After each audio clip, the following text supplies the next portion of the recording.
Welcome back, everyone. Rent, a Broadway show that defined a generation. But things get kind of meta here with this one, with a musical about the Pulitzer Prize-winning author of Rent, Jonathan Larson. Yeah, that's the basis of the show, Tick, Tick, Boom. And you can watch it on stage starting this weekend at the Carnegie Theater in Covington. Yeah, director Tyler Gabbert and star of Tick, Tick, Boom, Patrick Earl Phillips, join us in studio this morning. Thank you for being here. Thank you so much for having us. Thanks for coming back. We accidentally sent them away, but they're back. I won't even try to explain it to you. But they came back. They've had muffins. And things are better now. Things are better. Everything's always better after muffins. So this interview is going to be better. It's just it was meant to be. I think so. All right. So for people who may not be familiar, we gave a little bit of an introduction to what the show is. But tell us more about the show that people don't know about it. Sure. So the show is an semi-autobiographical musical by Jonathan Larson, who is most known for creating Rent. And sort of redefining the sound of Broadway with rock. This is a work he did before he did Rent, where he was taking a look at the dreaded age of 30. The show, he's turning 30, and it's filling him with so much anxiety about the person that he dreamed of being and the accomplishments he dreamed of accomplishing, and kind of where he actually is. So struggling with the idea of failure, just give me the thing that I want my slice of the pie, and making 30, the age 30, that kind of defining mark of when it should be done. So throughout the musical, you see John struggle with, should I hold on to my dream, or should I have this cushy life with my girlfriend? Should I follow the path of my best friend and take a nice cushy job and have stability? So it's very relatable in the sense that anybody who has a dream that you are risking something in your life for to make your life uncomfortable. Yep. We all question, is it worth it? When do you let that dream die? Yeah, or do you ever let it die? By the way, you have those conversations at 40 and 50. Yeah, you're still having them. Thought I'd set that up for you guys. Coming down the pike. Tyler, for you, when you're doing something that is semi-autobiographical, I'm always sort of fascinated by the approach, because this is a real person, and I feel like doing something that is based on a real person, it feels different, or maybe it should feel different somehow. How do you approach that kind of material? Yeah, so I'm Lindsay Augusta Mercer, who's the director, and myself as the producer, and I'm also one of the designers for the show. Okay. Talked a lot about that specific challenge. I think the movie, which came out a couple years ago, starring Andrew Garfield, the movie really is trying to be a portrait of Jonathan Larson, kind of a complete portrait of his work and his life.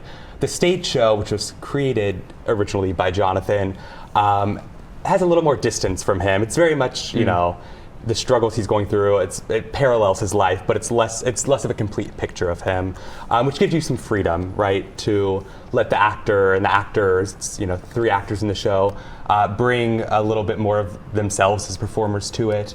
But I think Patrick and the whole cast has done a great job of striking that balance between, the real life of these people and something that's dramatically interesting to watch on stage. Right? That's the most important thing. I was going to ask you about your castmates and those that you're directing, because it is a small cast, 3 people. So that's right. Sometimes that can be, we were asking you, do you ever get to go off stage? Sometimes that can be a good thing, having 3, and sometimes it can be challenging because you might not get to go off stage. You never get a breather, and you have to have a really good working rapport. How's it been going with your castmates? Oh, it's great. My co-stars are Annika Yonker and JT Langlis, and they are 2 incredibly, incredibly talented students at CCM.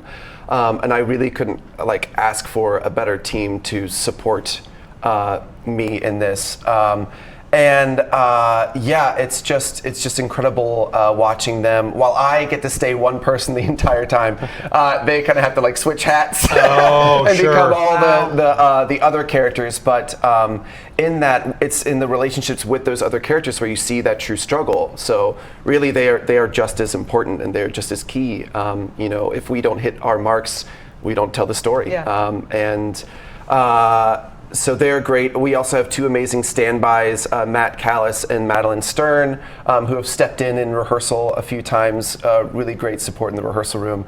I'm going to shout out the stage management team. Always a good idea. Yeah, Michael Hamburg, so great. And then, of course, our director, Lindsay Augusta Mercer, who's also our choreographer. It has a great look. Like, usually this is, in the productions I've seen of the stage version, it's very intimate. It's very like about as close as we are. It's just about sort of sitting there, singing the songs, sounding pretty. But this one has a great like movement shape that Lindsay has created. And I think it's, for those that have seen it, are going to be really wowed by the different look and movement of the show. Thank you for mentioning Lindsay, because I think I called you the director. You're the theater director at the Carnegie.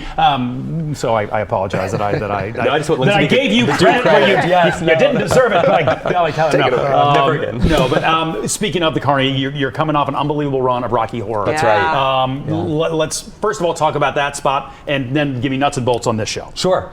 So the Rocky Horror Show was a hit, best-selling show we've done. That's great. That's awesome. Audiences just lost their minds. It was so much fun. I was an audience member. I lost my mind. Every single night. And it'll be back, so more on that to come, but it's not the last time we'll see the Rocky Horror Show at the Carnegie. Tick Tick Boom opens this Friday, runs through June 28th. July 28th. What month are we? It's Man, trust me, we get it. Tickets are on sale at thecarnegie.com.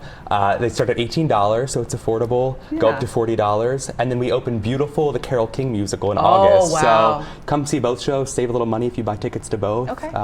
Round out your summer with some great theater. That sounds great. Hey. You guys are awesome. You're doing great. Yeah. Have a great run. Break a leg. Thank you. Yeah. God bless you. Thank you very much. They rehearsed 2 weeks? 2 weeks. 2 weeks of rehearsal. 2 weeks. That's insane. They got this show up in 2 weeks. I know. That's and they wild. took time to come in here during Tech Week and they've had chat with us muffins. and everything. And they had muffins. We sent all them worth it. away. God And bless they you. came back. All right. Gentlemen, thank you. Thank you. Really do Thank appreciate the you. time. Hey there. Yeah, you could stop watching right now, but let's be honest, you don't want to do that. Hit the links or click subscribe to see more amazing content from all of us here at Local 12.